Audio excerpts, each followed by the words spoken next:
Hello दोस्तों, आज है 9 सितंबर 2025 दिन मंगलवार का, हिंदी तिथि आश्विन कृष्ण पक्ष द्वितीया। और आइए बात करते हैं आज के मुख्य समाचार, बड़ी खबरें, देश और दुनिया का ताजा अपडेट लेकर हाजिर हो गए। आज का ये वीडियो भी दोस्तों बहुत ही महत्वपूर्ण होने वाला है। सरकारी कर्मचारियों के लिए बड़ी खुशखबरी आई है। किसान भाइयों के लिए मुआवजे को लेकर अपडेट भी जानेंगे। माताओं और बहनों से जुड़ी खबरें, युवाओं के लिए भी भर्तियों को लेकर बड़ी खुशखबरी आई है। आरक्षण को लेकर भी अपडेट देखेंगे। आम जनता से जुड़े कई महत्वपूर्ण फैसले जानने वाले हैं। वीडियो को आप पूरा ध्यान से आखिर तक जरूर देखते रहिएगा। बिना टाइम विलंब के शुरुआत करते हैं आज की पहली बड़ी खबर। सबसे पहले तो आपको बताएं कि आज उपराष्ट्रपति चुनाव होने वाले हैं। उपराष्ट्रपति चुनाव के लिए मंगलवार को होने वाले मतदान से पहले सोमवार को सत्ता पक्ष और विपक्ष ने अपने अपने सांसदों के साथ बैठक कर चुनावी मुकाबले की तैयारियां पूरी की। भाजपा ने वोटिंग से पहले अपने सांसदों की कार्यशाला का आयोजन किया, जिसमें प्रधानमंत्री नरेंद्र मोदी समेत पार्टी के सभी सदस्यों ने हिस्सा लिया। इधर सोनिया गांधी, मल्लिकार्जुन खड़गे, शरद पवार तथा अखिलेश यादव की मौजूदगी में विपक्षी गठबंधन इंडिया के सांसदों की बैठक में मॉक वोटिंग के जरिए तैयारियों को अंतिम रूप दिया गया। उपराष्ट्रपति चुनाव में सीपी राधाकृष्णन और बी सुदर्शन रेड्डी के बीच मुकाबला होगा। उपराष्ट्रपति चुनाव के लिए आज 9 सितंबर को वोटिंग हो रही है और शाम तक रिजल्ट भी आने की संभावना है। एनडीए ने सीपी राधाकृष्णन को उम्मीदवार बनाया है, जबकि विपक्ष की तरफ से इंडिया गठबंधन के बी सुदर्शन रेड्डी मैदान में है। साथ ही आपको बताएं, प्रधानमंत्री नरेंद्र मोदी आज पंजाब और हिमाचल प्रदेश के बाढ़ प्रभावित इलाकों का दौरा भी करेंगे। उपराष्ट्रपति चुनाव के लिए आज वोट डाले जाएंगे। प्रधानमंत्री नरेंद्र मोदी सुबह 10 बजे अपना वोट डालेंगे और इसके बाद पीएम मोदी पंजाब, हिमाचल प्रदेश के लिए रवाना हो जाएंगे। पंजाब इस समय दशकों में आई सबसे भीषण बाढ़ से जूझ रहा है और अधिकारियों के अनुसार मरने वालों की संख्या बढ़कर 46 हो गई है। वहीं दूसरी ओर हिमाचल प्रदेश में 20 जून से 8 सितंबर के बीच भारी बारिश, बादल फटने, फ्लैश फ्लड और लैंडस्लाइड की घटनाओं में 370 लोगों की जानें चली गई हैं। हिमाचल प्रदेश में प्रधानमंत्री मोदी राज्य के अधिकारियों के साथ एक हाई लेवल समीक्षा बैठक की अध्यक्षता भी करेंगे और दोपहर करीब 3 बजे पंजाब में बाढ़ प्रभावित क्षेत्रों का हवाई सर्वेक्षण भी करेंगे। वहीं उपराष्ट्रपति चुनाव से ठीक पहले एनडीए सांसदों की 2 दिवसीय कार्यशाला का समापन हुआ। कार्यशाला के समापन को पीएम मोदी ने संबोधित किया और इस दौरान पीएम मोदी ने सांसदों से स्वदेशी को आगे बढ़ाने पर जोर दिया। साथ ही साथ जीएसटी रिफॉर्म को लेकर व्यापारी सम्मेलन करने के लिए भी कहा। पीएम मोदी ने कहा कि भारत को कोई नियंत्रित नहीं कर सकता। भारत स्वदेशी के रास्ते पर आगे बढ़ेगा और आगे चलकर बड़ी ताकत बनेगा। भारत तेजी से आगे बढ़ रहा है तो जाहिर है कि हम प्रतिस्पर्धा का सामना करेंगे। वहीं आपको बताएं, 17 सितंबर को प्रधानमंत्री नरेंद्र मोदी का जन्मदिन है और इस अवसर पर पीएम स्वस्थ नारी सशक्त परिवार अभियान का शुभारंभ करेंगे। 75,000 स्वास्थ्य शिविर भी आयोजित किए जाएंगे। अमेरिका से बड़ी खबर आ रही है। टैरिफ के बाद अमेरिका ने भारत को एक और झटका दिया है। वीजा को लेकर टेंशन बढ़ाई है। अमेरिका ने अपने नॉन इमिग्रेंट वीजा नियमों में बदलाव किया है, जिससे भारतीय नागरिकों को वीजा इंटरव्यू के लिए लंबा इंतजार करना पड़ सकता है। अब आवेदकों को अपने देश में ही अपॉइंटमेंट लेना होगा, जिससे पहले पड़ोसी देशों में जाकर अपॉइंटमेंट लेने का विकल्प खत्म हो गया है। वहीं बड़ी खबर आ रही है डोनाल्ड ट्रंप को लेकर। अमेरिकी राष्ट्रपति डोनाल्ड ट्रंप को एक मानहानि के मामले में कोर्ट ने बड़ा झटका देते हुए राहत देने से इंकार कर दिया है। जीन कैरोल के मानहानि मामले में संघीय कोर्ट ने जूरी का फैसला बरकरार रखा। साथ ही कोर्ट ने राष्ट्रपति पद की प्रतिरक्षा संबंधी दलील को खारिज करते हुए साफ कर दिया कि डोनाल्ड ट्रंप को पीड़िता को करीब 690 करोड़ रुपए देने ही होंगे, यानी 83.3 मिलियन डॉलर। संघीय अदालत ने जूरी के इस फैसले को बरकरार रखा है। चलिए बड़ी खबर आप देखिए, जीएसटी के बाद अब इन चीजों के बदल सकते हैं नियम, आम आदमी को फायदा मिलेगा। जीएसटी में सुधार के बाद अब सरकार जमीन, श्रम कानून, टैक्स व्यवस्था और न्याय प्रणाली जैसे महत्वपूर्ण क्षेत्रों में बड़े बदलाव की तैयारी कर रही है और उद्देश्य है नियमों को आसान बनाना,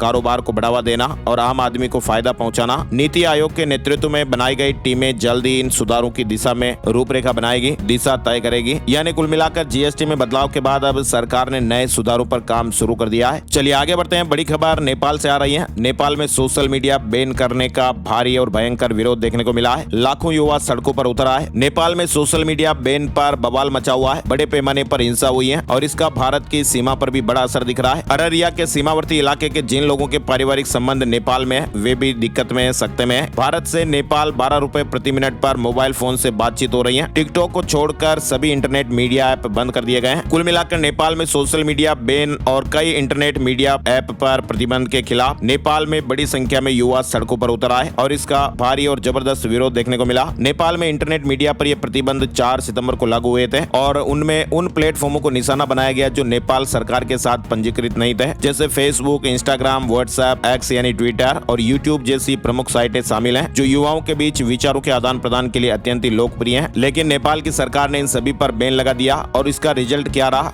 नेपाल की 43% आबादी सड़कों पर उतर आई और ओली सरकार के लिए तख्ता पलट का सायरन बजने लगा। कहते हैं कि जिस ओर जवानी चलती है उस ओर जमाना चलता चलता है और इसी नारे का हर शब्द अपने आप में खुद बयां कर रहा है। नेपाल में सरकार की जड़ों को अगर कोई उखाड़ फेंकने की हिम्मत कर सकता है तो वो सिर्फ और सिर्फ युवा ही हैं और यही हाल नेपाल में हो रहा है। नेपाल के इतिहास में ऐसा पहली बार हुआ है जब सत्ता का पावर हाउस कहे जाने वाली संसद में इस तरह से भयंकर आक्रमण किया गया। नेपाल में सत्ता और युवा शक्ति के बीच संघर्ष छिड़ा और ये नई पीढ़ी की बगावत जेन जेड का ये हल्ला बोल देखने को मिला है। यानी कुल मिलाकर दोस्तों नेपाल के इतिहास की वो क्रांति है जो आज से पहले कभी देखने को नहीं मिली। नेपाल के इस विरोध प्रदर्शन में 20 लोगों की जानें चली गई है। गृह मंत्री ने इस्तीफा दे दिया है। नेपाल में फेसबुक, इंस्टाग्राम समेत कई सोशल मीडिया प्लेटफॉर्म पर बैन लगाए जाने के विरोध में जेएनजेड यानी 18 साल से 28 साल के युवा जबरदस्त प्रदर्शन कर रहे हैं। सेना की तैनाती की गई है और हिंसक विरोध में 20 लोग मारे जा चुके हैं, 400 से ज्यादा घायल हुए हैं। युवाओं की मांग है कि सरकार बैन हटाए और पारदर्शिता लाए, लेकिन देर रात ताजा अपडेट आया 3:30-4 बजे के लगभग सरकार ने मीटिंग पर मीटिंग बुलाई और देश में हुए इस व्यापक विरोध और हिंसक प्रदर्शन के बाद अब नेपाल में प्रधानमंत्री केपी शर्मा ओली के नेतृत्व वाली सरकार ने आखिरकार यू टर्न ले लिया और देश में भ्रष्टाचार और असमानता के खिलाफ आवाज बुलंद करने वाले युवाओं के आक्रोश और गहराते संकट के बीच सरकार ने देर रात कहा कि सोशल मीडिया पर लगे प्रतिबंध हटा दिए गए हैं। तो अब आप देखिए युवाओं की ताकत। नेपाल में युवाओं का जबरदस्त प्रदर्शन देखने को मिला। हालांकि नेपाल के प्रधानमंत्री ने पहले कहा था कि वो किसी भी कीमत पर बैन को नहीं हटाएंगे, लेकिन देर रात ताजा अपडेट और मीडिया रिपोर्ट्स खबरें आई कि वहां पर सरकार ने यू टर्न ले लिया है और सोशल मीडिया पर लगे हुए प्रतिबंध हटा दिए गए। भारी बवाल के बाद आखिरकार पीएम ओली ने यह फैसला लिया। चलिए आगे बढ़ते हैं। बड़ी खबर आप देखिए, नेपाल में जो हिंसा हुई, बिहार के 7 जिलों में बॉर्डर सील कर दिए गए। कारोबारी बोले कि व्हाट्सएप से व्यापार चल रहा था, फिलहाल अब आगे राहत मिलने की उम्मीद है। चलिए बड़ी खबर आप देखिए, भारत और यूरोपियन यूनियन के बीच फ्री ट्रेड पर बातचीत शुरू हो गई है। ईयू की टीम दिल्ली पहुंची। ट्रंप के 50% टैरिफ का असर कम करने की तैयारी है। भारत ने ट्रंप के 50% टैरिफ के बाद कई देशों से फ्री ट्रेड एग्रीमेंट पर बातचीत तेज कर दी है। 8 सितंबर को व्यापार वार्ता के लिए यूरोपीय यूनियन यानी ईयू की टीम दिल्ली पहुंची।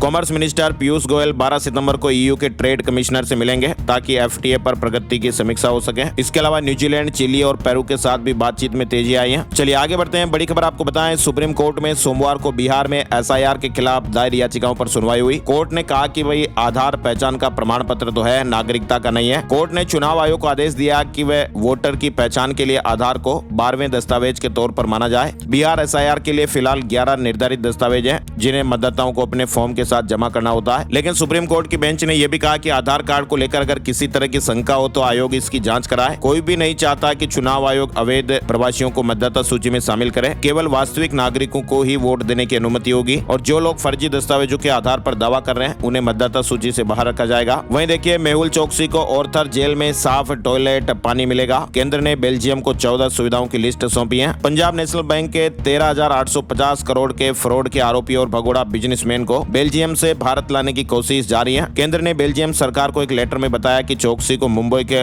ऑर्थर रोड जेल के बैरक नंबर 12 में रखा जाएगा। वहां एक कोठरी में 6 लोगों के रहने की क्षमता है। लेटर में कहा गया कि अगर चोकसी को बेल्जियम से भारत लाया जाता है तो उसके साथ मानवीय व्यवहार किया जाएगा और उसे 14 से ज्यादा सुविधाएं देने का भरोसा दिया है। वहीं आप देखिए, हरिद्वार ऋषिकेश रेल रूट पर लैंडस्लाइड की घटना हो गई। लोहे का ढांचा क्षतिग्रस्त हुआ है। उत्तराखंड में हरिद्वार ऋषिकेश रेल रूट पर सोमवार सुबह काली मंदिर के पास ही लैंडस्लाइड हुआ। पहाड़ी से बड़े बड़े पत्थर ट्रैक पर बने लोहे के स्ट्रक्चर पर गिरे। इसके कारण स्ट्रक्चर क्षतिग्रस्त हो गया। आईफोन से जुड़ी बड़ी खबर आप देखिए, एप्पल आज 9 सितंबर को अपने लॉन्च इवेंट ओवर ड्रॉपिंग में आईफोन 17 सीरीज पेश करेगी। वैसे आपको बताएं, बीते कुछ साल में एप्पल के प्रोडक्ट में कुछ ज्यादा इनोवेशन नहीं दिखा है। इस बार भी कयास लगाए जा रहे हैं कि एप्पल छोटे मोटे बदलावों के साथ ही सीरीज को पेश करने वाली है। अब देखते हैं क्या अपडेट्स आज मिलते हैं। वहीं आप देखिए, भारत बनाएगा अमेरिका और रूस इजराइल जैसी स्पेशल फोर्स। ये दुश्मन के घर में घुसकर भी मारेगी। सैन्य बलों की एलिट कमांडो फोर्स का संयुक्त युद्ध सिद्धांत बनाया गया है। बड़ी खबर आ रही है, यूक्रेनी पीएम के ऑफिस पर रूस का हमला हुआ। 805 ड्रोन और 17 मिसाइलें दागी गई हैं। 4 लोगों की जानें चली गई। वहीं जवाब में यूक्रेन ने भी रूसी पाइपलाइन उड़ा दी। रूस ने यूक्रेन पर रविवार को अब तक का सबसे बड़ा हवाई और ड्रोन हमला किया। वहीं आपको बताएं, हरियाणा के 6 जिलों में आज बारिश का अलर्ट है, जिसमें पंचकुला, अंबाला, यमुनानगर, कुरुक्षेत्र, कैथल और करनाल शामिल हैं। हिमाचल प्रदेश के बाली चौकी में 4 मंजिला बिल्डिंग गिर गई। 10 दिन में 5 मकान जमींदोज हो गए हैं। वहीं आपदाग्रस्त घोषित राज्य हिमाचल प्रदेश की आर्थिक मदद को दूसरे राज्य भी आगे आ रहे हैं। त्रिपुरा सरकार के बाद उत्तर प्रदेश और पड़ोसी राज्य हरियाणा ने भी 5-5 करोड़ रुपए की आर्थिक सहायता हिमाचल को दी है। वहीं हरियाणा में बारिश से मौतों पर 4-4 लाख रुपए देगी सरकार। नुकसान की भरपाई के लिए क्राइटेरिया बनाया गया है। मकान गिरने, पशुओं के मरने पर भी पैसा मिलेगा। हरियाणा सरकार ने बारिश और जल भराव से हुए नुकसान को देखते हुए लोगों की मदद करने के लिए क्राइटेरिया बनाया है। सोमवार को मुख्यमंत्री नायब सिंह सैनी ने चंडीगढ़ में प्रेस कॉन्फ्रेंस करके बताया, बारिश के दौरान घर गिरने या किसी अन्य कारण से जान गंवाने वालों के परिवार वालों को सरकार 4 लाख रुपए की सहायता देगी। वहीं बाढ़ से परेशान लोगों की मदद करने के लिए ई क्षतिपूर्ति पोर्टल भी शुरू किया गया है। पंजाब में भी मृतकों के परिवारजनों को 4 लाख रुपए की सहायता राशि दी जाएगी।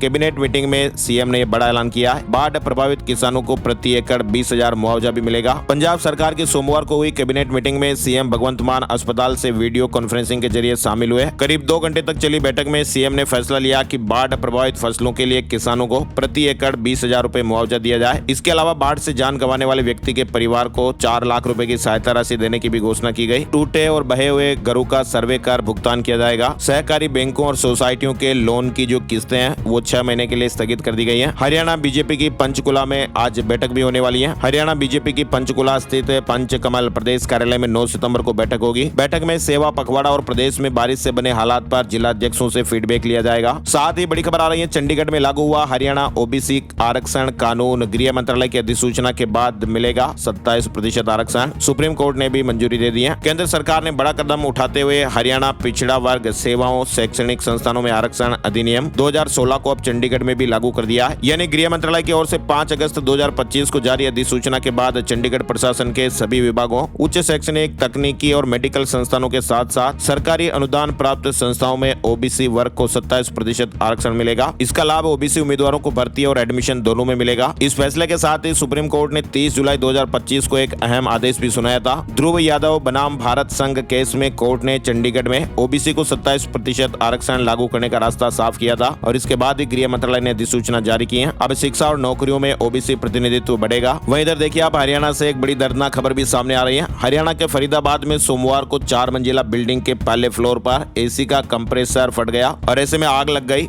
और इसका धुआं दूसरे फ्लोर में भी घुस गया और इस कारण वहां पर रह रहे एक दंपति और उनकी बेटी की दम घुटने से जान चली गई। बेटे ने खिड़की से कूदकर जान बचाई। हरियाणा के मिड डे मील वर्करों को भी राहत मिलेगी। रेशनलाइजेशन की कोई भी योजना नहीं है। डीजी ने कहा कि ये अफवाह है। 12,000 वर्करों की नौकरी पर खतरा था। वर्कर की नियुक्ति के बारे में बच्चों की संख्या का केंद्र का पुराना फॉर्मूला लागू है। अफवाहों पर ध्यान न दिया जाए। साथ ही देखिए, हरियाणा की 20 जेलों में एमसीयू यूनिट्स बनेंगी। अपराधियों के बायोमेट्रिक डीएनए रिकॉर्ड भी होंगे। 75 साल तक डेटा सेव रहेगा। क्राइम ब्यूरो मॉनिटर करेगा। हरियाणा की 20 जेलों में अब मेजरमेंट कलेक्शन यूनिट यानी एमसीयू स्थापित की जाएगी और इन यूनिट के शुरू हो जाने के बाद अपराधी चाहे प्लास्टिक सर्जरी कराएं या किसी अन्य तरीके से पहचान छिपाने की जब कोशिश करेगा फिर भी वो पुलिस से बच नहीं पाएंगे। वहीं हरियाणा सीएम पंजाब के मुख्यमंत्री से भी मिले। 20 मिनट तक मुलाकात हुई। हरियाणा के सीएम नायब सैनी ने सोमवार को मोहाली पहुंचकर पंजाब के मुख्यमंत्री भगवंत मान से मुलाकात की। भगवंत मान पिछले 4 दिन से हॉस्पिटल में भर्ती हैं। नायब सैनी करीब 20 मिनट तक वहां रुके। चंडीगढ़ में 2 इमिग्रेशन कंपनियों पर एफआईआर हुई है। विदेश भेजने के नाम पर 19 लोगों से 49 लाख रुपए ठग लिए गए। हिमाचल प्रदेश और पंजाब के कई लोग इनके झांसे में आ गए। इधर हिमाचल सरकार ने भी बड़ा अपडेट दिया है। हिमाचल सरकार का हायर ग्रेड पर यू टर्न, सैलरी कटौती की नोटिफिकेशन होल्ड कर दी गई है। सीएम ने कहा कि वेतन कम नहीं होगा। भविष्य में एडिशनल इंक्रीमेंट बंद होगा। हिमाचल सरकार ने हायर ग्रेड पे को लेकर यू टर्न लिया है। कर्मचारियों के विरोध के बीच फाइनेंस डिपार्टमेंट ने बीते शनिवार की उस नोटिफिकेशन को होल्ड कर दिया है जिसमें विभाग ने कर्मचारियों के हायर ग्रेड पे को वापस लेने के आदेश जारी किए थे। इससे पहले सीएम सुखविंदर सिंह सुक्खू ने कहा कि किसी भी कर्मचारी का वेतन नहीं काटा जाएगा। जब किसी कर्मचारी को कोई पैसा दे दिया जाता है तो उसे वापस नहीं लिया जाता। नोटिफिकेशन में जो गलती हुई है उसे दुरुस्त किया जाएगा। वहीं सीएम ने कहा कि भविष्य में जो भी कर्मचारी लगेंगे उन्हें एडिशनल इंक्रीमेंट नहीं दी जाएगी और जिन्हें दे दिया है उनसे वापस नहीं लिया जाएगा। वहीं आप देखिए, महाराष्ट्र में ओबीसी आरक्षण पर सियासत गरमाई। मराठा आरक्षण के फैसले के बाद छगन भुजबल नाराज बताए जा रहे हैं। वहीं मराठा आरक्षण संबंधी सरकारी निर्णय पहुंचाएगा नुकसान। ओबीसी संगठनों की बैठक में कांग्रेस नेता ने बात कही। ओबीसी समुदाय के लिए आंदोलन करते हुए कांग्रेस नेता विजय वडेट्टीवार ने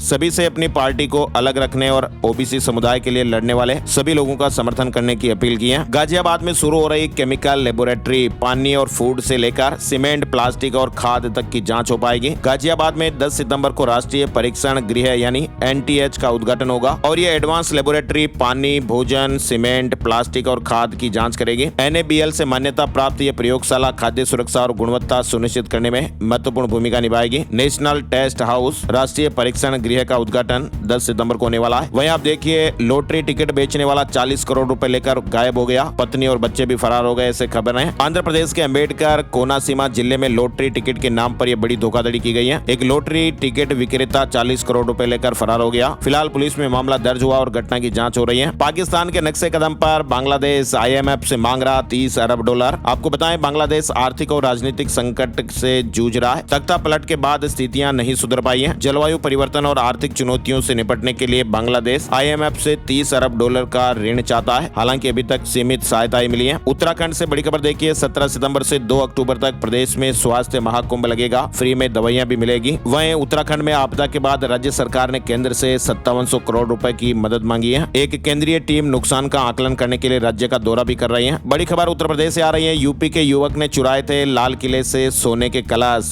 पुजारी बनकर कलश लेकर भाग गया। दिल्ली पुलिस ने हापुड़ से इसे पकड़ लिया है। दिल्ली के लाल किला परिसर से 1.5 करोड़ रुपए के 2 स्वर्ण कलश चुराने वाले 3 आरोपी उत्तर प्रदेश के हापुड़ से गिरफ्तार हो गए। वहीं इलाहाबाद हाईकोर्ट की लखनऊ खंडपीठ ने जातीय रैलियों के मुद्दे पर राज्य सरकार को कटघरे में खड़ा किया है। कोर्ट ने सरकार से पूछा कि जाति आधारित रैलियों को रोकने के लिए 11 जुलाई 2013 के आदेश का पालन कैसे किया जा रहा है। वहीं यूपी में आप देखिए, PET में सोल्व कराते MBBS डॉक्टर सहित 3 गिरफ्तार किए गए। लखनऊ पुलिस ने गिरफ्तारी की है। बड़ी कार्रवाई हुई। पेपर सोल्व करा रहे MBBS डॉक्टर समेत 3 लोगों को अरेस्ट किया गया है। उत्तर प्रदेश में सहकारिता विभाग की संस्थाओं में 12,500 पदों पर भर्तियां होने वाली हैं। रिक्त पदों का ब्यौरा देने के निर्देश दिए गए हैं। सहकारिता विभाग जल्द ही लगभग 5,000 रिक्त पदों पर भर्ती प्रक्रिया शुरू करेगा। सरकार ने IBPS के माध्यम से ऑनलाइन प्रतियोगी परीक्षा कराने की अनुमति दे दी है। पैक्स में 7,500 दैनिक वेतनभोगी कर्मचारियों की भी भर्ती होगी। उत्तर प्रदेश से एक और बड़ी खबर देखिए, आप स्मार्ट मीटर को नेट मीटर में परिवर्तित करने के लिए RMS में एक नई सुविधा दी गई है और SOP भी जारी कर दी गई है। दिशा निर्देश जारी हुए हैं। और यूपी में आप एक और बड़ी खबर देखिए, लखनऊ के गोमती नगर विरामखंड में रहने वाले केंद्रीय मंत्रालय से रिटायर संयुक्त निदेशक कृपा शंकर गौतम 77 साल की उम्र है, साइबर जालसाजों के नए पैंतरे से यानी डिजिटल अरेस्ट के शिकार हो गए। जालसाजों ने उन्हें मनी लॉन्ड्रिंग और 200 महिलाओं को अश्लील मैसेज भेजने के आरोप में जेल भेजने की धमकी दी और 2 दिन तक अलग कमरे में बंद रखकर बैंक से 12 लाख रुपए RTGS करा लिए। वहीं देखिए, यूपी में जेल में बंद अधिवक्ता दीनू पर गैंगस्टर लगा। वहीं देखिए, कानपुर पुलिस ने जेल में बंद कथित अधिवक्ता धीरज उपाध्याय उर्फ दीनू के खिलाफ गैंगस्टर एक्ट की कार्रवाई की है। वहीं देखिए, उत्तर प्रदेश के 28 IPS अधिकारियों के ट्रांसफर हुए हैं। इनमें PPS से IPS बने 12 अफसर भी शामिल हैं, जिन्हें नई तैनाती दी गई है। कानपुर मेट्रो के 100 दिन पूरे हुए, 25 लाख यात्री सफर कर चुके हैं। 4 स्टेशनों पर पुस्तक मेला भी चल रहा है। चलिए बड़ी खबर देखिए, मध्य प्रदेश में पहली बार AI से जन्मेगी गाय, 50 लाख लीटर दूध उत्पादन का टारगेट। भोपाल में प्लांट भी तैयार, गौपालकों को सब्सिडी भी दी जाएगी। दरअसल मध्य प्रदेश में अब AI यानी आर्टिफिशियल इंसेमिनेशन तकनीक से केवल बच्चियां ही पैदा होंगी। उत्तराखंड के बाद मध्य प्रदेश दूसरा राज्य बनेगा जिसने इस तकनीक का इस्तेमाल करना शुरू किया है। इस योजना के तहत पशुपालकों को सब्सिडी भी दी जाएगी। इंदौर और जबलपुर समेत 5 जिलों के कलेक्टर बदले गए। मध्य प्रदेश में 14 IAS अफसरों के ट्रांसफर हुए हैं। आशीष सिंह बने उज्जैन के नए कमिश्नर। मध्य प्रदेश में आधी रात में 30 और IPS अधिकारियों के ट्रांसफर हुए हैं। एक ही दिन में 50 पुलिस अधिकारियों के तबादले हुए। 15 जिलों के SP बदले गए हैं। 17 सितंबर को धार के बैसोला आएंगे PM मोदी। सेवा पखवाड़े की शुरुआत होगी। PM मित्रा पार्क का भूमि पूजन भी करेंगे। प्रधानमंत्री नरेंद्र मोदी 17 सितंबर को मध्य प्रदेश के दौरे पर आएंगे। मध्य प्रदेश के 73% वाहनों पर हाई सिक्योरिटी नंबर प्लेट नहीं। लक्षद्वीप, आंध्र प्रदेश, केरल के बाद 65 राज्यों में MP चौथे नंबर पर। जम्मू कश्मीर सबसे आगे है। वाहनों पर हाई सिक्योरिटी रजिस्ट्रेशन प्लेट को लेकर परिवहन विभाग और पुलिस महकमा लगातार प्रयासरत है, लेकिन मध्य प्रदेश के वाहन मालिक high security registration number plate लगवाने को राजी नहीं है। चलिए आगे बढ़ते हैं। बड़ी खबर, सेंट्रल इंडिया में पहली बार दुनिया का सबसे छोटा पेसमेकर भोपाल में लगाया गया है। कैप्सूल की तरह दिखने वाला ये पेसमेकर प्राइवेट हॉस्पिटल में 65 वर्षीय मरीज के दिल में नसों के रास्ते ट्यूब डालकर प्रत्यारोपित किया गया और इस मरीज की धड़कनें इतनी कम हो गई थी कि दिमाग तक खून पहुंचने में अड़चन आ रही थी। वो बार बार बेहोश हो रहा था। पेसमेकर लगाने के बाद अब मरीज स्वस्थ है। इससे मरीज को परंपरागत पेसमेकर की तुलना में ज्यादा सुरक्षा और आराम मिलता है। इससे पहले 2023 में ऐसा ही एक पेसमेकर रांची के हॉस्पिटल में लगाया गया था। वैसे आपको बताएं, इस पेसमेकर की कीमत 12 से 15 लाख रुपए है। इससे पहले बड़ा पेसमेकर लगाया जाता था जो था तो सस्ता, लेकिन उसकी लाइफ इससे कम रहती है, बैटरी भी बदलनी पड़ती है। भोपाल के अस्पताल में भी मरीज के दिल में दुनिया का सबसे छोटा पेसमेकर लगाया गया। संक्रमण का खतरा भी कम रहता है, रिकवरी भी जल्दी होती है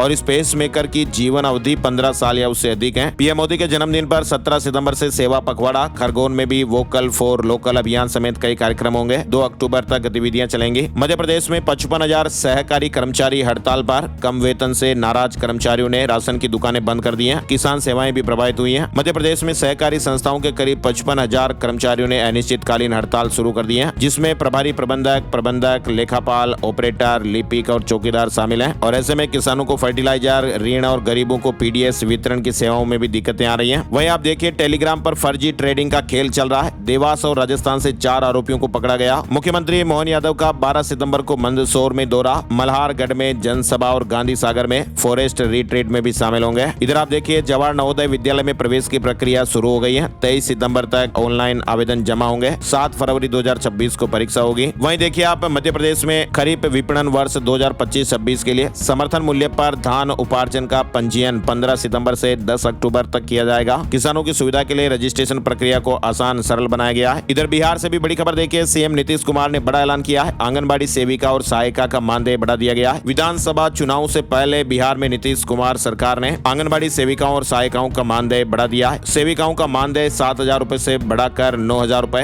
और सहायिकाओं का 4,000 से बढ़ाकर 4,500 रूपए किया गया है। वहीं पटना समस्तीपुर में बारिश, 24 जिलों में अलर्ट है। 9 से 15 सितंबर तक कई जिलों में हेवी रेन की संभावनाएं बनी रहेगी। बिहार में शिक्षकों का अंतर जिला ट्रांसफर भी शुरू हो गया है। 13 सितंबर तक ऑनलाइन आवेदन 3 जिलों का चयन कर सकेंगे। चलिए राजस्थान से बड़ी खबर आप देखिए, सीकर के बेरी पशु मेले में पहले दिन सोमवार को भैंसा सिंघम छाया रहा। भादवासी गांव से आए मुर्रा नस्ल के भैंसे की कीमत करीब 3 करोड़ रुपए आंकी गई। वहीं भैंसे के मालिक ने बताया कि सिंघम की एक ड्रॉप सीमन की कीमत 2400 रुपए है। 34 महीने का ये भैंसा अपनी चमकदार काया और खास डाइट के लिए मशहूर है। साथ ही राजस्थान में अब लालच देकर या डरा धमका कर धर्म परिवर्तन कराने वाली संस्थाओं पर बुलडोजर एक्शन का कानून बनने जा रहा है। पहली बार बुलडोजर एक्शन को कानूनी जामा पहनाया जा रहा है। Prohibition of unlawful conversion of religion bill 2025 को नए सिरे से विधानसभा में रखा जा चुका है और ये बिल मंगलवार को विधानसभा में बहस के बाद पारित हो सकता है। साथ ही राजस्थान में एसआई भर्ती 2021 रद्द करने के आदेश पर फिलहाल रोक लग गई है। चयनित एसआई को फील्ड में पोस्टिंग नहीं मिलेगी। हाई कोर्ट ने सरकार को नोटिस भी जारी किए हैं। वहीं जयपुर के जनजातीय गाँव में विकास की नई पहल, आदि कर्मयोगी अभियान से 177 गाँव में समग्र विकास होगा। 17 विभागों की 25 योजनाएं लागू होगी। इधर एक बड़ी खबर आ रही है, जयपुर जंक्शन पर एक नर्सिंग होम के डायरेक्टर की दर्दनाक जान चली गई। ट्रेन रवाना होने पर वो नींद से जागे और चलती ट्रेन से उतरने के दौरान ये बड़ा हादसा हो गया। उदयपुर के प्राइवेट कॉलेज के डायरेक्टर की जयपुर रेलवे स्टेशन पर सोमवार सुबह ट्रेन के नीचे आ जाने से दर्दनाक जान चली गई। बताया जा रहा कि वो उदयपुर के कल्पना नर्सिंग होम अस्पताल के डायरेक्टर थे। राजस्थान में कांस्टेबल भर्ती 2025 के एडमिशन कार्ड 11 सितंबर से डाउनलोड होंगे। 2 घंटे पहले केंद्र पर पहुंचना अनिवार्य होगा। परीक्षा शुरू होने के 30 मिनट बाद एडमिशन नहीं दिया जाएगा। राजस्थान पुलिस कांस्टेबल भर्ती 2025 की लिखित परीक्षा की तारीखें घोषित कर दी गई है। परीक्षा 13 और 14 सितंबर को 2 पारियों में आयोजित की जाएगी। एडीजी पुलिस भर्ती एवं पदोन्नति बोर्ड विपिन कुमार पांडे के मुताबिक अभ्यर्थी 9 सितंबर से अपने परीक्षा केंद्र, जिले और पारी से संबंधित जानकारियां ऑनलाइन देख सकेंगे और ई प्रवेश पत्र 11 सितंबर से अपनी एसएसओ आईडी के माध्यम से डाउनलोड कर सकेंगे। सचिन पायलट का छत्तीसगढ़ दौरा